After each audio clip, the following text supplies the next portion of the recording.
Sir, আপনি কি খুঁজছেন স্যার? দয়াকে বাঁচানোর সূত্র। স্যার, ওনার নিরপরাধ হওয়ার কি প্রমাণ পাবো স্যার? ওই গুলিটা পঙ্কজ, যেটা ওই কিডন্যাপারের লেগেছিল। কিন্তু স্যার, ওই গুলিটা তো সালুঙ্কে স্যার ওর পিঠ থেকে বার করে নিয়েছিল। যে গুলিটা ডক্টর সালুকে পেয়েছেন, তার মধ্যে কোনো রহস্য আছে, আর সেটাই বের করতে হবে আমাদের। এ রক্তের ছিটে দেখতে পাচ্ছ? হ্যাঁ স্যার। যেভাবে ওই কিডন্যাপারের গুলি লেগেছিল, তার মধ্যেই কোনো রহস্য লুকিয়ে আছে। আর সেই রহস্য এই রক্তের ছিটেই বলে দেবে।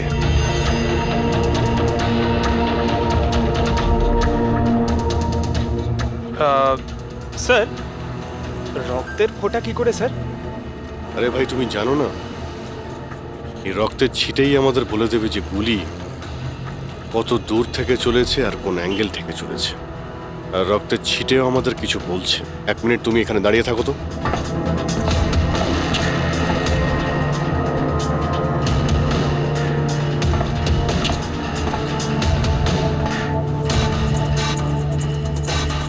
পঙ্কজ, তুমি একটু নিচু হও তো।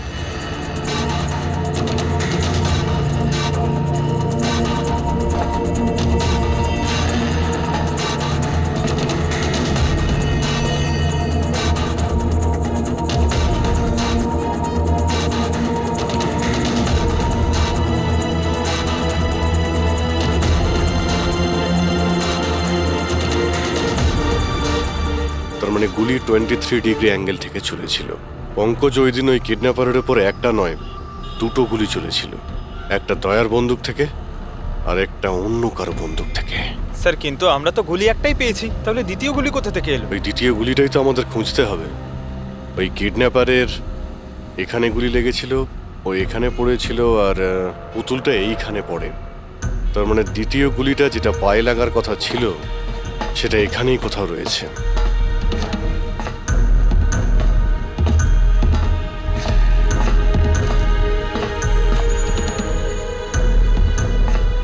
পঙ্কজ, তুমি একটা কাজ করো, আমি ওই দ্বিতীয় গুলিটা খুঁজছি, ততক্ষণ তুমি খোঁজ নিয়ে দেখো যে ওই দিন যে গুলিটা চলেছিল, সেদিন এই কন্টেনার ইয়ার্ডে কেউ এসেছিল। ঠিক আছে স্যার।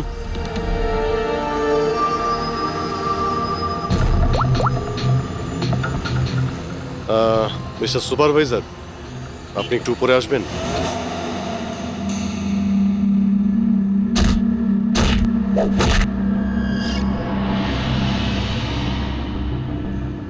এটাকে হোল্ড কর। এইভাবে মারতে হয় পাঞ্চ। বেরো। নমস্কার। নমস্কার। হ্যাঁ, তো বলুন, বলুন কি কাজ? কিছু জানার ছিল। যদি না দিই? কিভাবে আদায় করতে হয় আমরা জানি সেটা।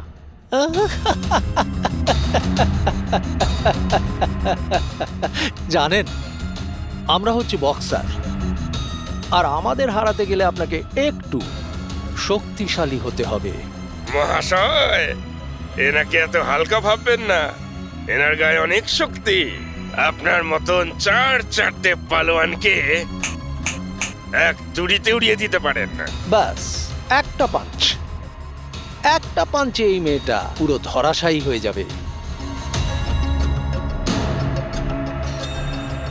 সেটা তো পাঞ্চ মেরেই বোঝা যাবে, তাই না? যদি সাহস থাকে ময়দানে এসো। আমার ময়দানে যাবার কোনো দরকার নেই।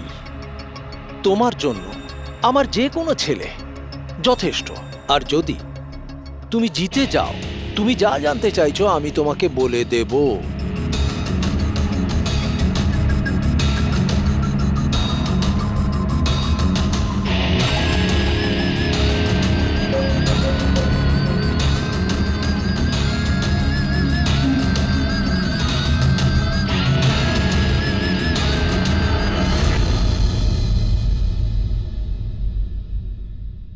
এর সাথে ফাইট করব।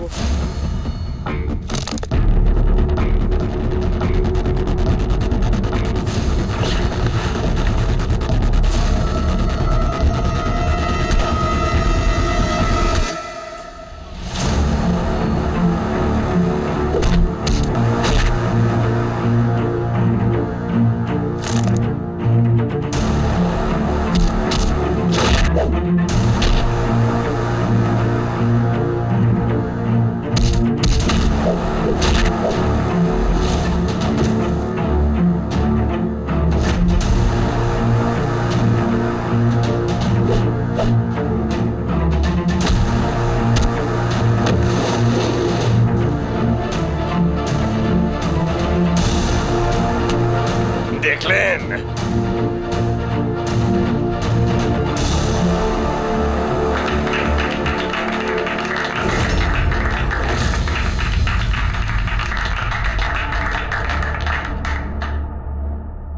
খুব ভালো ফাইট করতে পারো। কোথা থেকে শিখলে এত ভালো ফাইট? শিখেছি কোথাও। এবার যেটা জিজ্ঞেস করব সেটার উত্তর দাও। এনাকে চেনেন? আরে, এ মারা গেছে? হ্যাঁ, কেউ খুন করেছে ওকে। ওর নাম স্যান্ডি। আমি ওকে ট্রেনিং দিয়েছিলাম। এই স্যান্ডির অ্যাড্রেস কিংবা ফোন নাম্বার তো হবে।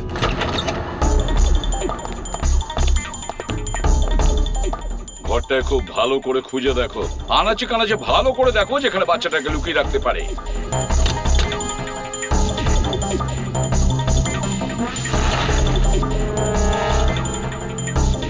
স্যার, হ্যাঁ পুরবি। স্যার এই বলো। দেখুন, কাবার্ডে ফটো লাগানো রয়েছে। মাই গড, এ তো মিলির ফটো। আয়ুষীর কেয়ারটেকার। এর ফটো এখানে এলো কি করে? এটার একটাই কারণ হতে পারে, এই মিলি ওই কিডন্যাপারকে চিনতো। হ্যাঁ স্যার, আর আমাদের সামনে এমন নাটক করছিল যেন বাচ্চা হারিয়ে যাওয়ায় সব থেকে বেশি দুঃখ ওরই হচ্ছে। আয়ুষী, ওই মিলির সঙ্গে দেখা করতে হবে। হয়তো ওর কাছেই আয়ুষীর ব্যাপারে সব জানা যাবে।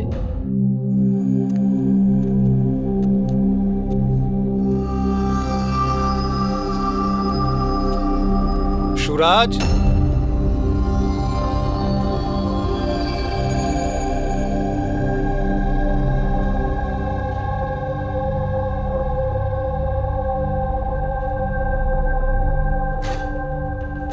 সুরাজ,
আমি তো সিআইডি লোকেদের সম্মান করি, কারণ আমার ছেলেও খুব বড় একজন অফিসার ছিল।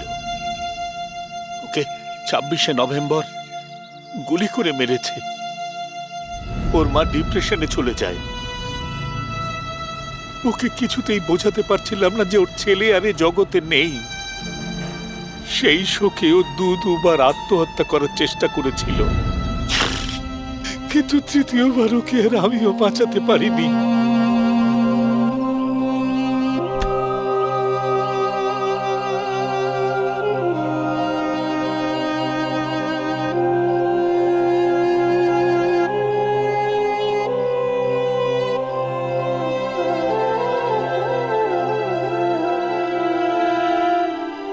বেচারা সুরাজ বেকার বেকার মরে গেল এর চক্করে।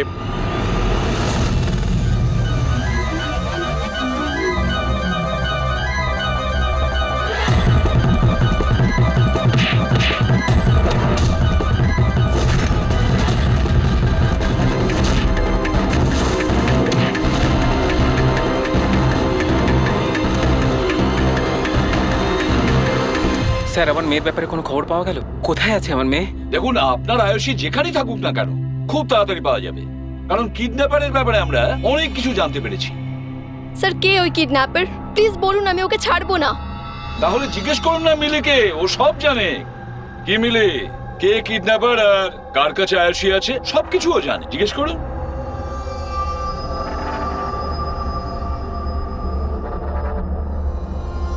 স্যান্ডিকে তো চেনো তুমি, তোমারই বলাতে স্যান্ডি এর মেয়েকে অপহরণ করেছে।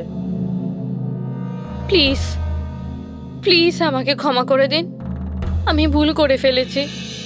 কোথায় আমার মেয়ে? হ্যাঁ, কোথায় লুকিয়ে রেখেছিস আমার মেয়েকে? বল বল, কোথায় আমার মেয়ে? ম্যাডাম, আমি সত্যি বলছি, আমি দিব্যিকে বলছি। আমি তো শুধুমাত্র স্যান্ডিকেই চিনি। আপনার মেয়েকে কিডন্যাপ করাতে আমার কোনো রকমের হাত নেই, আমি সত্যি বলছি। মিলি দেবী, আপনার কি মনে হয় আমরা সিআইডির লোকেরা ঘাসে মুখ দিয়ে চলি? আপনি স্যান্ডিকে চেনেন যেখানে, তার মানে আপনি এটাও জানেন যে আয়ুষীকে কোথায় কিভাবে রাখা হয়েছে, তাই না? তাড়াতাড়ি বলুন। স্যার, আমি সত্যি বলছি, ওই স্যান্ডি আমার চারপাশে সবসময় ঘুরে বেড়াতো। ওর মিথ্যে ভালোবাসাটাকে আমি সত্যি ভেবেছিলাম। আমি সত্যি বলছি, আমি কিচ্ছু জানি মিথ্যে না। বলছে। আরে কিছু তো জানেন আপনি, বাচ্চাটাকে কোথায় লুকিয়ে রাখতে পারে ওরা? আমি কিচ্ছু জানি না, আমি কিচ্ছু বলতে পারবো না। স্যার, ওই দিন থেকে আজ পর্যন্ত একটাও কন্টেনার বাইরে কোথাও যায়নি, কিন্তু স্যার এই এরিয়ার মধ্যেই আমরা কন্টেনারগুলো এদিক থেকে ওদিক করেছি। আচ্ছা একটা কথা বলো, এই যে এই এরিয়াতে যতগুলো কন্টেনার আছে এই পর্যন্ত, এইগুলো কি এদিক ওদিক করা হয়েছিল? হতে পারে স্যার।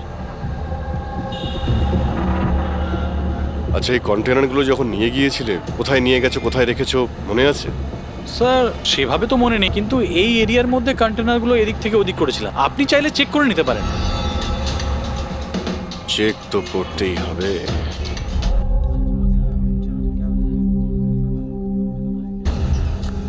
এ হলো রেডিও, জেলের সমস্ত খবরের কাছে আছে।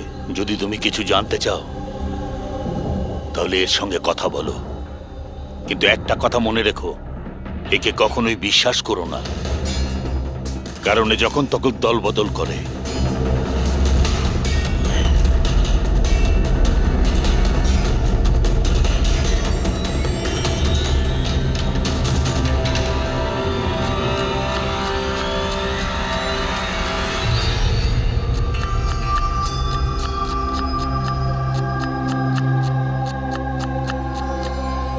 কোনো সাহায্য করব ভাই? পেঁয়াজ কাটো, কাটতে পারো তো নাকি?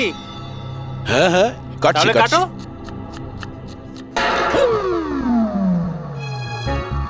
আচ্ছা, শরীরটা তো তোমার খুব সলিড, জিম টিম করো নাকি? হ্যাঁ হ্যাঁ, আগে তো জিমে যেতাম, কিন্তু এখন আর যাওয়া হয় না। ভালো হয়েছে ছেড়ে দিয়েছো। নাম কি তোমার? আমার নাম হলো রেডিও। রেডিও? এটা কিরকম নাম? আমি খুব বকবক করি না, তাই সবাই আমাকে আদর করে রেডিও ডাকে। ও, পুরো জেলে ছোট বড় সমস্ত খবর আছে আমার কাছে। মানে সব মিলিয়ে তুমি জেলের খোঁচড়। হ্যাঁ। আচ্ছা খোঁচড় বাবু, এটা বলো যে সুরজকে কে মেরেছে?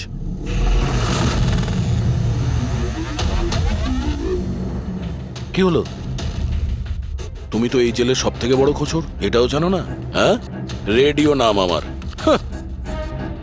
চলো এটা বলো যে প্রমোদকে কে মেরেছে, জানো না? আরে কি ধরনের খোঁচড় তুমি ভাই, ছিঁচকে একদম। কিসের খোঁচড় তুমি? হ্যাঁ, আরে বাবা এটা তো জানো যে প্রমোদ যখন খুন হয়েছিল তখন ও কি কাজ করছিল? ও তো জানি ঝুড়ি বানাতো। ঝুড়ি বানাতো? হ্যাঁ। আর এই ঝুড়ি বানানোর কাজে ওর সঙ্গে কে কে ছিল বলো? বলরাজ, সানি, সুরজ আর কল্পেশ। সুরজও ছিল? হ্যাঁ। এই সানি, কল্পেশ আর বলরাজ এই সময় জেলে কি কাজ করছে? এই লোকগুলো ওই যে ফার্নিচার তার কারখানায় কাজ করে। হ্যাঁ, তুমি কি ওদের সাথে দেখা করবে? হ্যাঁ চলো দেখা করি। এই চলো চলো, তাড়াতাড়ি হাত চালাও, এখন অনেক রান্না বাকি আছে। হ্যাঁ করছি তো, এই তো তখন থেকে বিরক্ত করছে আমায়। আমি কোনো উপায় বার করছি।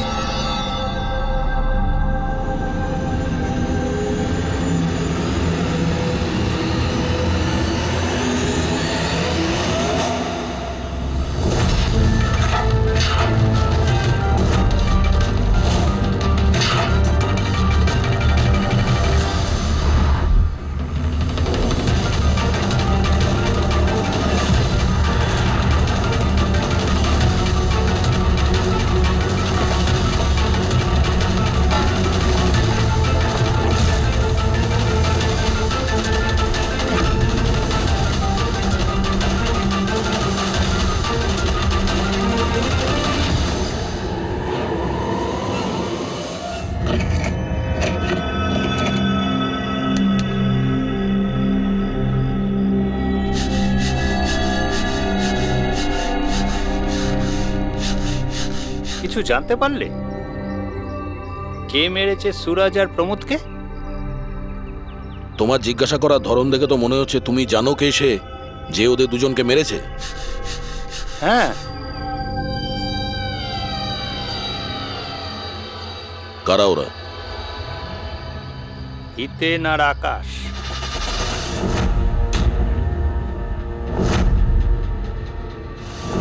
এত তাড়াতাড়ি বলে দিল? কিচেনে তো ভুলভাল বকছিল। নিশ্চয়ই কোনো গন্ডগোল আছে এই রেডিওর। সকালে আমি যখন তোমাকে জিজ্ঞাসা করলাম তখন তুমি আমায় কেন বলোনি? রহস্যের ব্যাপার এত তাড়াতাড়ি বলতে নেই। আর আমার তো এটাও জানা আছে যে ওই শক্তিশালী লোকটা আসলে কে, যাকে ওই দুজন মারার কথা আলোচনা করছে। যেটা প্রমোদ শুনেছিল। কে সেই ক্ষমতাবান লোকটা? শুনে কিন্তু রেগে যেও না। তোমাকেই মারার প্ল্যান করছে ওরা। আমাকে?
না ভাই, এই গুলিটা ম্যাচও করে গেছে।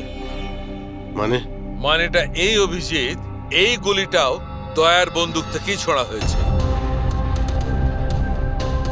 আপনি তো অদ্ভুত কথা বলছেন। দয়া গুলি একটাই চালিয়েছিল আর বুলেট পাওয়া গেল দুটো। তাহলে এই দয়া স্যারের দ্বিতীয় গুলি কিভাবে এলো, যেটা কিডন্যাপারের লেগেছে?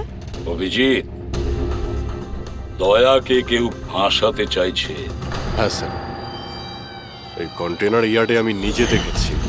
একটা কন্টেনারে গর্ত ছিল, তার মধ্যে বুলেটের শেলও পেয়েছি। ওখানেই বসে কেউ কিডন্যাপারকে গুলি করেছিল। কিন্তু তোমরা কি করে বলতে পারো যে গুলি অন্য কেউ চালিয়েছে? রক্তের দাগ থেকে যেভাবে রক্তের ছিটে ওখানে পড়েছিল তাতে এটা পরিষ্কার যে দয়া গুলি চালায়নি, বরং দয়ার অ্যাঙ্গেল থেকেই কেউ অন্য অ্যাঙ্গেল থেকে গুলি চালিয়েছিল, হয়তো 23 ডিগ্রি অ্যাঙ্গেল থেকে। আর সেটা কে হতে পারে খোঁজ নিয়ে দেখতে হবে। কে এসেছিল ওখানে সেটা জানার জন্যই আমি পঙ্কজকে পাঠিয়েছি, কিন্তু এখনো অব্দিও এলো না, আর ওর ফোনটাও বন্ধ রয়েছে। হ্যাঁ বলুন। হোয়াট? কি এসব হলো কি করে? তোমরা ওখানে ছিলে না? কি হয়েছে স্যার? দয়াকে কেউ আঘাত করেছে, ছুরি পর্যন্ত মেরেছে।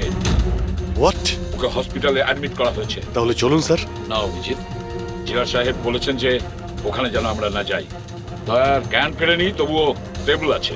যেই ওর জ্ঞান ফিরবে ওরা আমাকে ইনফর্ম করবে।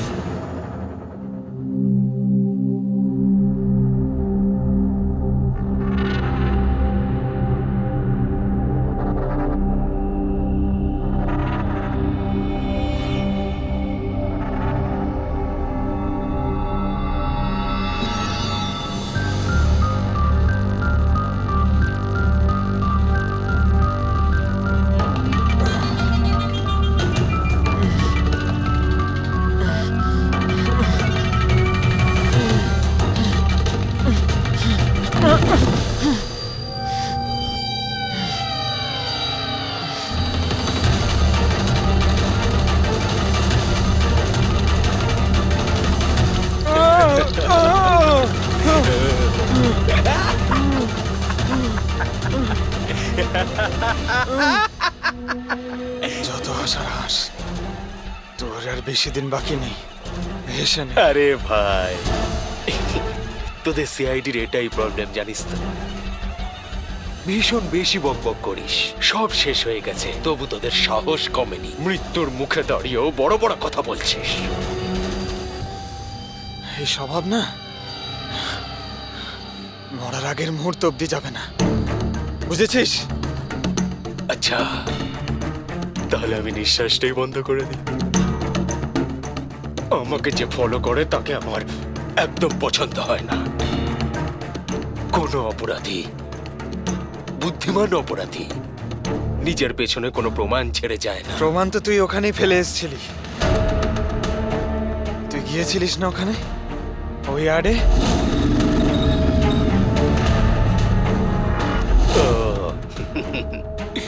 তাহলে তোরা কান ধরতে গিয়ে মাথা পর্যন্ত পৌঁছে গেছিস। মিস্টেক, অনেক বড় মিস্টেক। কোনো ব্যাপার না, ভুলটা না হয় শুধরে নিচ্ছি। মরার আগে কোনো শেষ ইচ্ছে? তুই দয়া স্যারকে ফাঁসিয়েছিস। Very simple. আমি কন্টেনারে লুকিয়েছিলাম, ওর মধ্যে থেকে আমি এমন একটা হোল বানিয়েছিলাম যেটা দিয়ে আমি সবকিছু পরিষ্কারভাবে দেখতে পারি, কে কি করছে, বুঝলি? দয়া তো এটা জানতোই না যে ওর ঠিক পিছনের কন্টেনারে আমি লুকিয়েছি। স্যান্ডি এটা ভেবেছিল যে দয়াকেও ব্যস্ত রাখবে আর আমি দয়াকে গুলি করে দেবো, কিন্তু স্যান্ডি তো এটা জানতোই না যে ও বেচারা। খুব স্মার্ট না? একটা প্রশ্নের উত্তর দে। চল বল বল। আরে জিজ্ঞেস কর, শুরু কর। দয়া স্যারের বুলেট কোথা থেকে পেলি তুই? খুবই সহজ ছিল। ফায়ারিং রেঞ্জ থেকে আমরা একটা বুলেট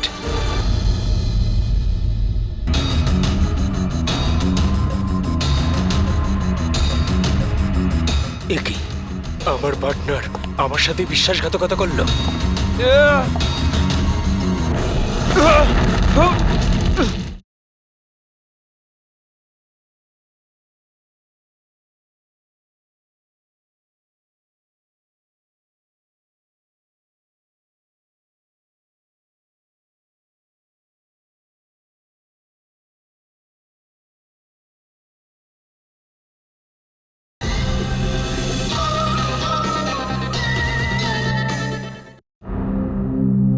স্যার, দয়া স্যার কেমন আছেন? এখন দয়া ঠিক আছে, চিন্তার কোনো কারণ নেই। দেখো অভিজিৎ, খুব বড় প্ল্যানিং করেছিল ওরা দয়াকে ফাঁসানোর জন্য। হ্যাঁ স্যার, আর এই কিডন্যাপিংটা ওই প্ল্যানেরই একটা পার্ট। আর ওরা স্যান্ডিকেও ডাবল ক্রস করেছে, ওকে বলেছিল দয়াকে মারতে আর ওকেই মেরে দিয়েছে। তাহলে কি তুমি বলতে চাইছো ওই কিলারের কাছে দয়ার গানের গুলি ফায়ারিং স্পটে পাওয়া গেছে? হ্যাঁ স্যার, কিন্তু স্যার ও দয়া স্যারের গুলি ফায়ার করেনি স্যার, নিজের গুলি ফায়ার করেছিল স্যার। সেটাই তো বুঝতে পারছি না, ওই গুলি দয়ার গান থেকে চলেনি, তাহলে দয়ার গুলি ওই লাশের গায়ে ঢুকলো কি করে? স্যার, গুলি চেঞ্জ করা হয়েছে। কিডন্যাপারের গায়ে যে গুলি ছিল সেটাকে বের করে সেই জায়গাতে দয়ার গুলি রেখে দেয়। কিন্তু স্যার, লাশটা তো কন্টেনার ইয়ার্ড থেকে সোজা ফরেনসিক ল্যাবেই এসেছিল, তাহলে গুলি বদল হলো কখন এবং কোথায়? রাস্তায় ফেডরি, গুলি রাস্তায় বদলানো হয়েছে, অ্যাম্বুলেন্সের ভেতরে। সাহেব সাহেব সাহেব সাহেব, ওই কাজটার জন্য আমি তার টাকা পেয়েছিলাম সাহেব। আমাকে বলেছিল যে রাস্তার মধ্যে শুধু 5 মিনিটের জন্য গাড়ি থামাতে, তাই আমি জুস খাওয়ানোর জন্য ড্রাইভারকে নিচে নিয়ে গেছিলাম সাহেব।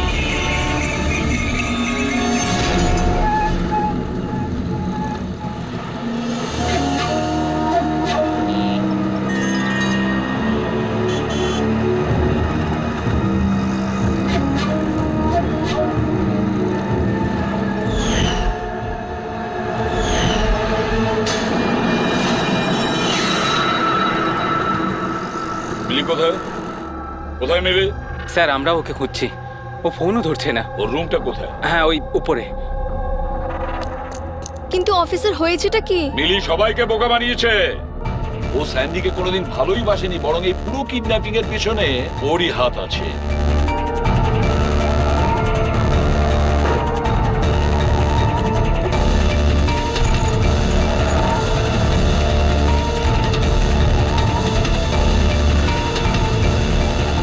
স্যার এই ছবি মিলির ঘরে ছিল। এ তো আকাশ আর হিতেনের ফটো, যারা দয়াকে আঘাত করেছিল জেলের মধ্যে। কিন্তু স্যার একটা কথা মাথায় ঢুকছে না, এই দুজনের ছবি মিলির ঘরে এলো কি করে? অভিজিৎ, এর একটাই মানে দাঁড়ায় যে পুরো প্ল্যানটা দয়াকে শুধু জেলে পাঠানোর উদ্দেশ্যে নয়, বরং জেলের ভেতরে দয়াকে কিভাবে মেরে ফেলা যায়। তার মানে স্যার দয়াকে এখনো কেউ মেরে ফেলতে পারে, ওর উপরে আবার আক্রমণ হতে পারে।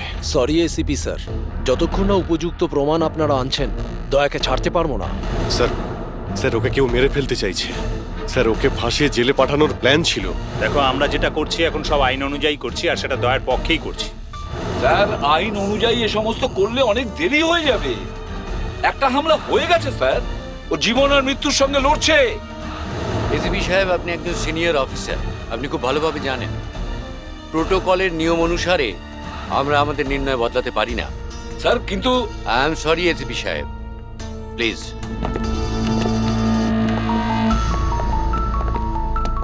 স্যার হ্যাঁ স্যার স্যার মিলির ফোন বন্ধ আসছে। ও কোথায় আছে কি করছে কেউ জানে না, কিন্তু আমরা শহর থেকে বাইরে যাওয়ার সমস্ত রাস্তা ওর জন্য বন্ধ করে দিয়েছি। স্যার যা করার তাড়াতাড়ি করতে হবে। একবার ওকে অ্যাটাক করেছে, এবার কিন্তু ওকে মেরেই ফেলবে ওরা।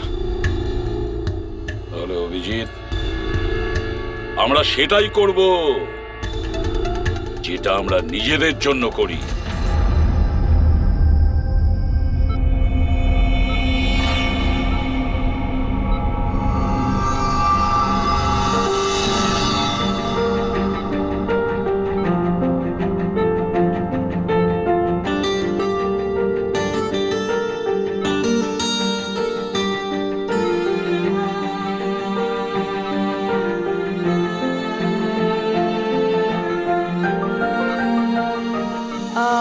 I am sorry sir, visiting time শেষ হয়ে গেছে, আপনাদেরকে বাইরে যেতে হবে। আমি পেশেন্টের ব্যান্ডেজ চেঞ্জ করব।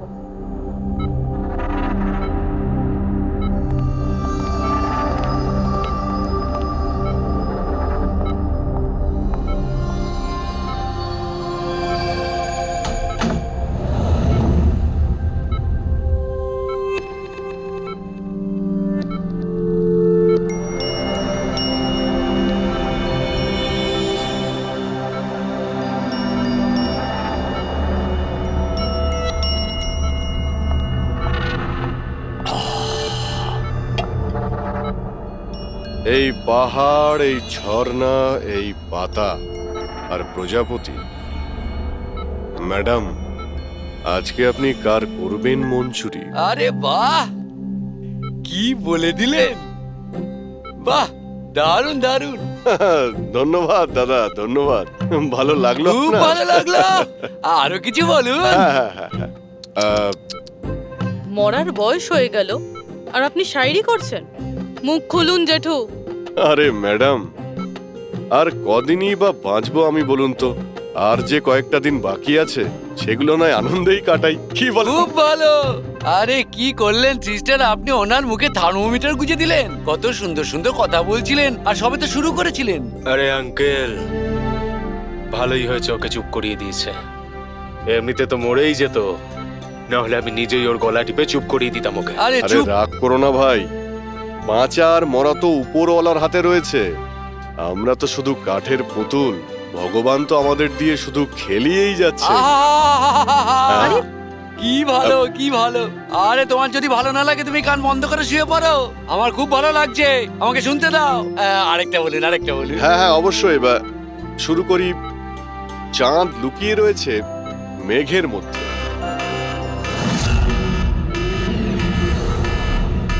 এই পালাও পালাও, তাড়াতাড়ি পালাও, তাড়াতাড়ি পালাও সবাই, হসপিটালে আগুন লেগে গেছে, তাড়াতাড়ি পালাও, তাড়াতাড়ি তাড়াতাড়ি।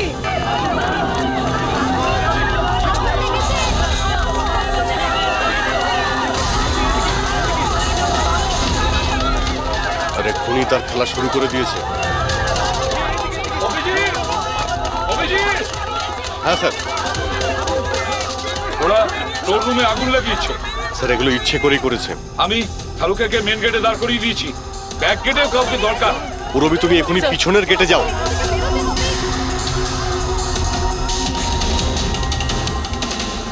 আর অভিজিৎ, হ্যাঁ স্যার। দয়ার খেয়াল রাখো, তার সঙ্গে থাকো।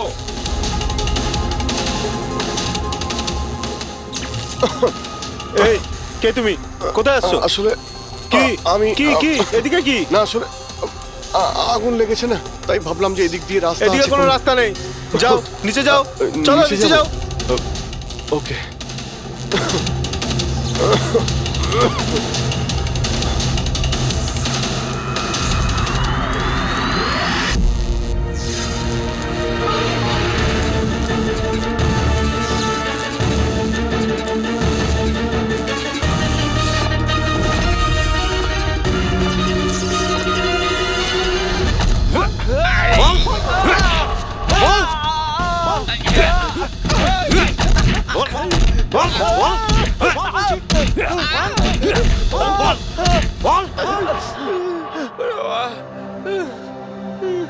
আমি তোমাদের দুজনকে আধ ঘন্টার সময় দিচ্ছি, তাই এই আধ ঘন্টার মধ্যে সম্পূর্ণ সত্যিটা তোমাদের মুখ থেকে শুনতে চাই। বলো, কে পাঠিয়েছে তোমাদের দয়াকে মারার জন্য? বলো। সাহেব, আধ ঘন্টা দিন বা পুরো দিন দিয়ে দিন, কিন্তু এখান থেকে কিচ্ছু বেরোবে না।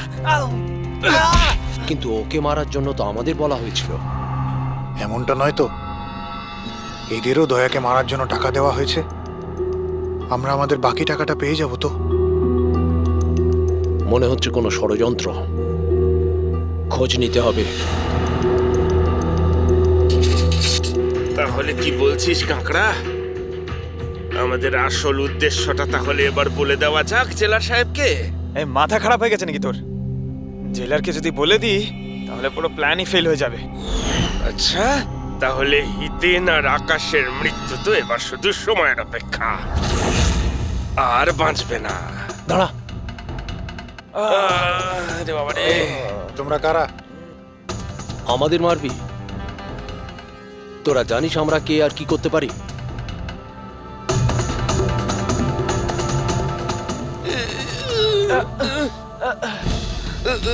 ওরে বাবা রে, মরে গেলাম। ওরে বাবা।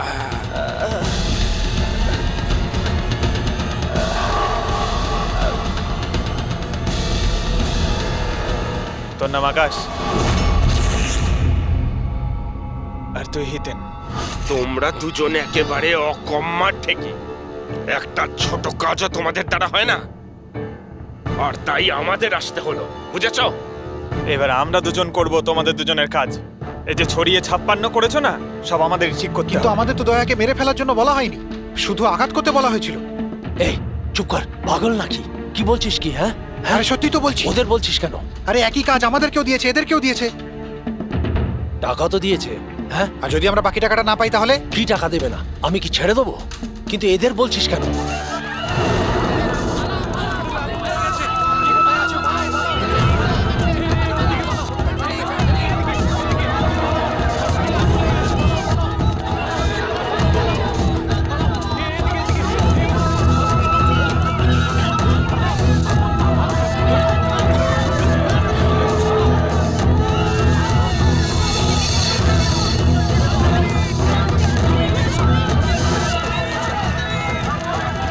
সরে যাও, সরে যাও সবাই, সরে যাও, পেছনে চলে যাও, তাড়াতাড়ি সরে যাও।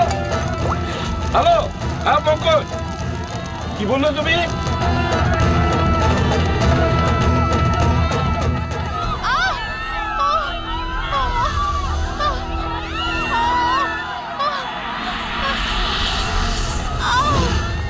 কি হলো? কেউ ধাক্কা দিয়ে ফেলে দিয়েছে। আচ্ছা, আঘাত পেয়েছি, হাঁটতে উঠুন পারছি না। তাড়াতাড়ি আসুন।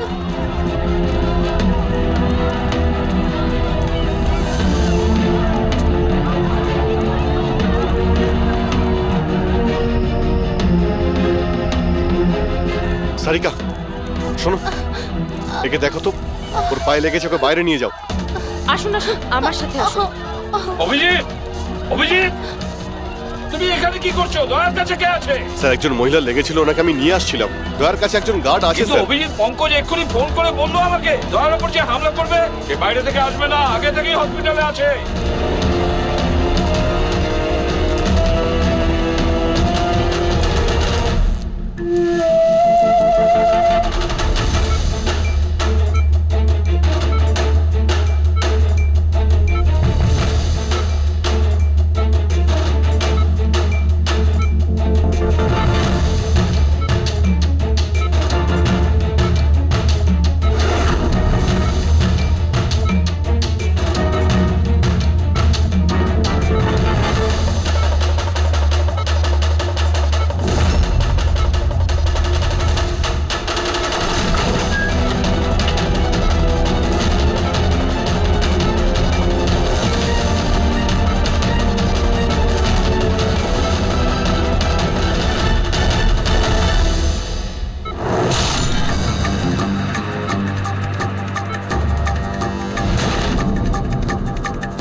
কি হলো কেদার বাবু, দরজা খুলছে না নাকি?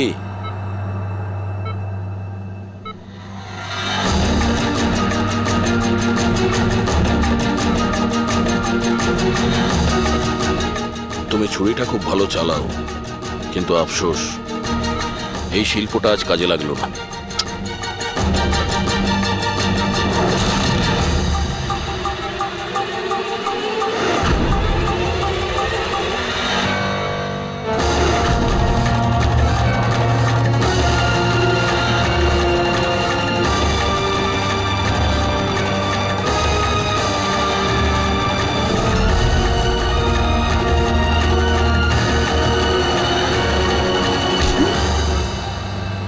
ছেড়ে দাও আমাকে, আমি ওকে ছাড়বো না, আমি ওকে ছাড়বো না।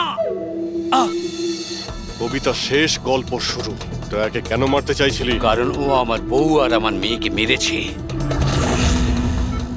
আমার বউ আর আমার মেয়ে আত্মহত্যা করেছে। ও যদি আমাকে জেলে না পাঠাতো তাহলে ওরা কিছুতেই এটা করতো না।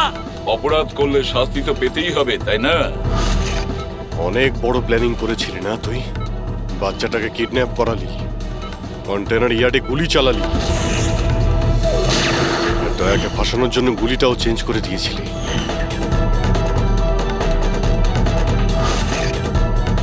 ওই বাচ্চাটা কোথায়? ওই বাচ্চাটা কোথায় যাকে তুমি কিডন্যাপ করেছো? আছে কোনো আপনজনের কাছে। কে হয় তোমার? তোমার সেই আপনজন? বলবো না। যদি আমার সেই আপনজন জানতে পেরে যায় যে আমাদের প্ল্যান ফেল করে গেছে তাহলে ও বাচ্চাটাকে মেরে ফেলবে। আর যদি ওই বাচ্চাটার কিছু হয় না তাহলে আমি তোকে প্রাণে মেরে দেবো, মনে রাখিস।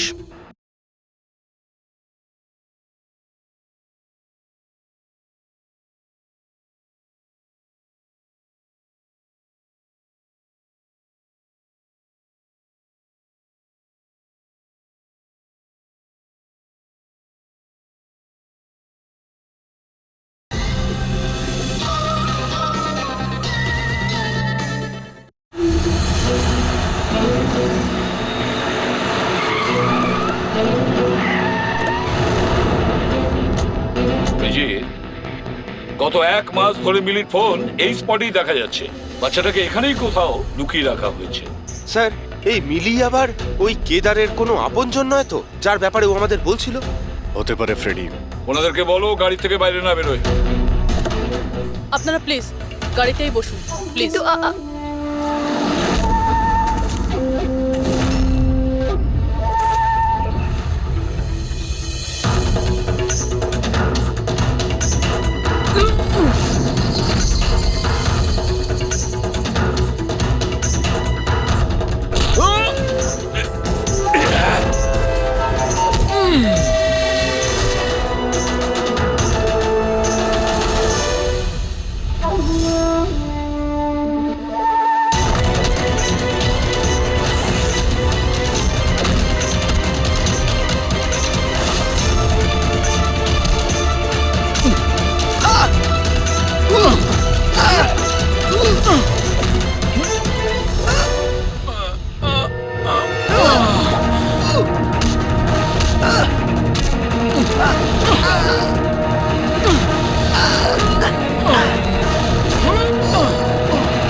বাচ্চাটাকে,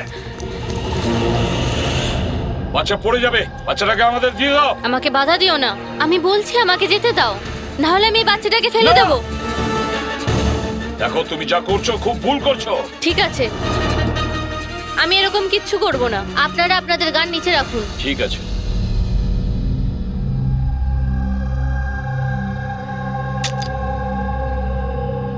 এবার ওই গানটা আমার দিকে দিন। তুমিও।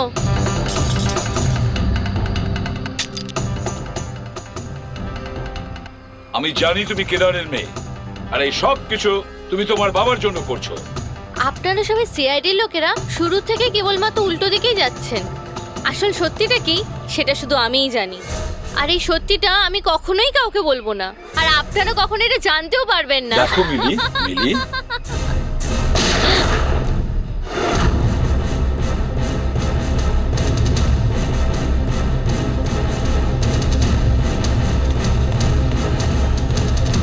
আমার মেয়ে, আমার এটা কি করলে তুমি? ওকে গুলি করলে? এ আমার মেয়েকে মেরে ফেলতো, আমি কি আর করতাম? আরে পায়ে গুলি করতে পারতে। শুধু ওই ছিল যে দয়াকে নিরপরাধ প্রমাণ করতে পারতো, আর তুমি ওকে মেরে ফেললে। শুধুমাত্র এই নয় স্যার, আরো একজন মানুষ আছে যে আমাকে নিরপরাধ প্রমাণ করতে পারে।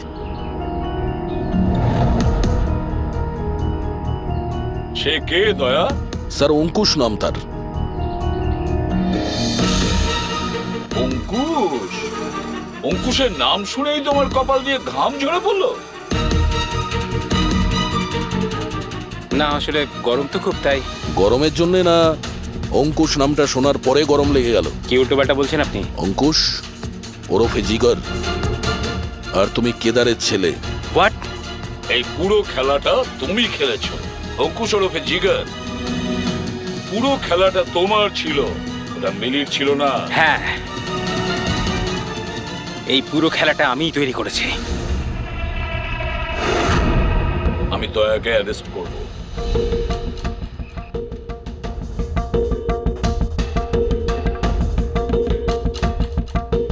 মিলিকে বলে আমি রাকাকেও আমার রাস্তা থেকে সরিয়ে দিয়েছিলাম, যাতে আমার কথা কেউ কোনোদিন জানতেই না পারে। আর আমি হলাম অঙ্কুশ, কেদার হলো আমার বাবা। আর আপনারা সবাই ভালো পুলিশের মতো আমাকে এখান থেকে যেতে দেবেন, কারণ যদি আপনারা আমার সাথে কোঅপারেট না করেন তাহলে না না। কেমন বাবা তুমি? প্রতিশোধ নেওয়ার জন্য নিজের বাচ্চাটাকে মেরে ফেলবে, নিজের পরিবারকে ধ্বংস করবে? এরা আমার পরিবারের কেউ নয়, এরা সবাই অ্যাক্টর। এ আমার বউও নয়, এ আমার বাচ্চাও নয়।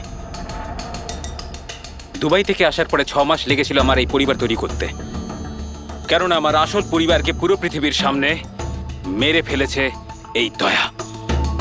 আমার মাকে, আমার বোনকে, আমার বাবাকে জেলে পাঠিয়ে দিয়েছে। তোমার শত্রুতা আমার সঙ্গে, তোমার বদলা নিতে হলে আমার সঙ্গে নাও। গুড বাই দয়া।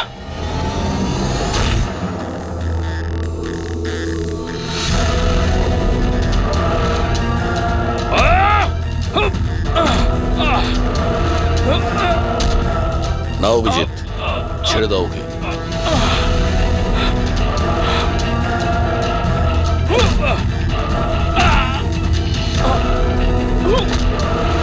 আইনের হাত শুধু লম্বা নয়, শক্তিশালীও হয়।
আপনাদের প্ল্যানটা ফেল হবে না তো? পুরো বন্দোবস্ত করেছি, যেমনটা বলবো আপনি ঠিক তেমনটাই করবেন, প্লিজ।